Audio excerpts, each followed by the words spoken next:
So the theme of the 46 days and beyond is fossil fuels are killing us. And I think I wanted to start with a little bit of a story. My daughter was talking to me a couple days ago. She's 25, and she said, and she was angry about it. She said, "Why didn't you tell me all about climate change when I was a lot younger?" And I didn't have a great answer for that. But she said if she had known that she would have lived her life differently and taken a different path the whole time. And it really struck me that we still need to start from the beginning. And I think that the fact that climate change is happening and it's a real and present danger is starting to sink in. And we have lots of research to show that that's true. But one thing that people haven't really come to full terms with is that right now, today, fossil fuels are killing us in every possible way and in every step of the process. So, just to walk through the whole story here, it's, getting them out of the ground, processing them, moving them around, storing them, and burning them are all deadly. So there's a whole host of things going on here that we'll be touching upon during the 46 days of action. So as we extract these fossil fuels from the ground, that in and of itself releases a bunch of toxic chemicals and then fouls the soil, of course, around the well site. But when you add the whole fracking mess, we're actually taking more toxic chemicals and injecting them into the ground at very high pressure points. And there is a claim that that doesn't penetrate our groundwater supplies. But the physics of that are pretty obvious to the casual observer, that there's no way that that stuff is not leaking into our water supplies. And we have increasing proof of that. So then we get to the next level where we have to take this, right now we're just talking about the oil part of it. We have to take this heavy oil. It looks like sludge, especially the heavier it is, the more it looks like sludge. And we have to break it apart. And that's why it's called cracking. So this is just a bunch of different materials, and they need to literally break the molecules to turn them into the stuff that we put into our jet planes and our cars. So when it comes in, it looks like mud, and when it comes out, you get that liquidy, clearish liquid, and then you have the junk that comes out, the residue. And that residue is called petcoke, and it has its own set of issues. And it can also be used for other kinds of things, similar to coal. But burning that also is just a big mess. So let's see if I can do this. Pipelines leak. I think this is something we could turn into a campaign, because pipelines always leak.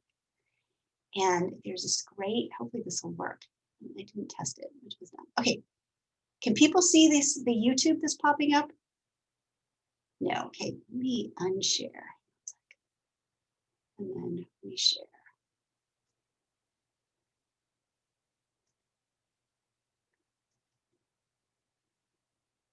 Can you see it? Okay.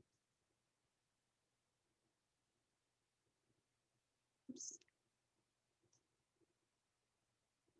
Sorry, I hit the wrong button.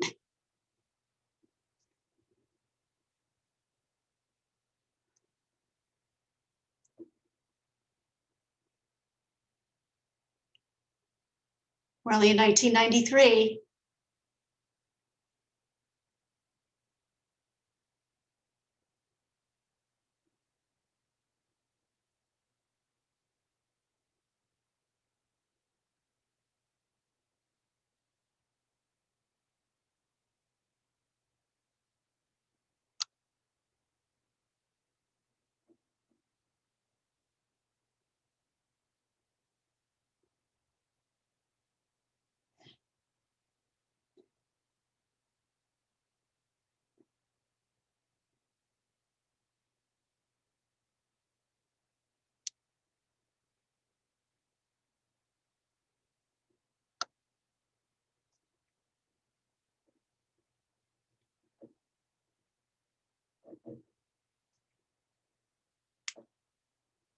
What do you guys think of that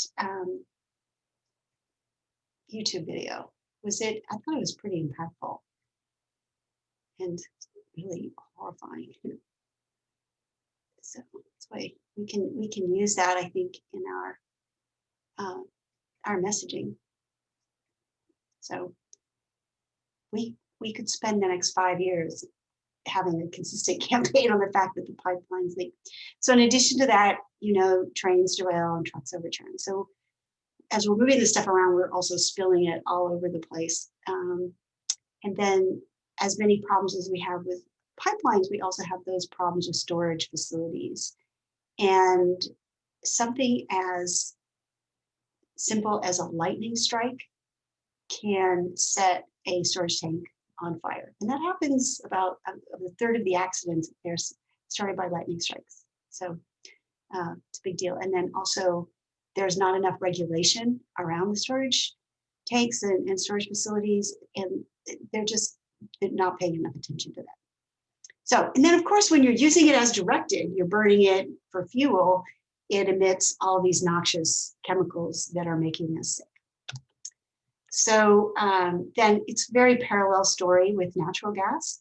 And I think this is actually like, it's so awful that it's impressive how effectively we have been sold clean natural gas. Like, we changed the name of this thing to be a positive when all along these corporations have known perfectly well that using this stuff is killing us and contributing to climate change. So I think it's going to be in the next 10 or 20 years that we look back and say, we burn this stuff in our house? That's crazy. The same way we think people used to like openly burn fossil gas to create lighting. So the same way we view that now, we will view using it all in our homes that way. So getting it out of the ground has the same emissions problem, and then the big climate change problem. So also a more transportation and moving the stuff around problems. A pipeline catches fire every 4 days. That's astounding. I mean, it's not just like, that's not just the leaks. That's like, fire, and then they explode, and then there's a fatality every 26 days. And I can share links with you there. So then in the storage facilities, 20% of the existing stock of storage wells are considered obsolete, like they're not working and they're way too old and they are still being used.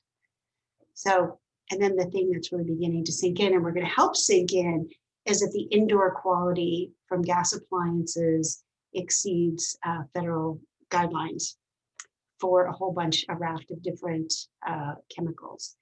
And the nitrous oxides, that NOx, they burn and scar the lungs, and it's odorless gas, so you can't tell that it's there.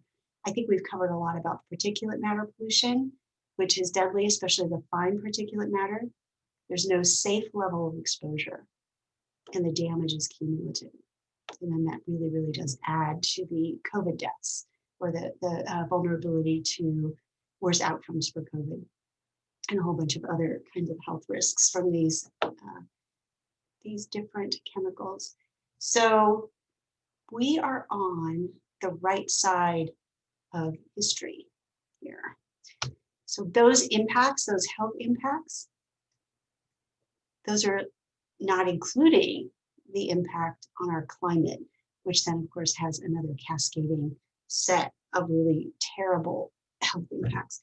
So I think that, organizations like the Physicians for Social Responsibility, they're beginning to push the message that climate change is the health crisis of our time as well.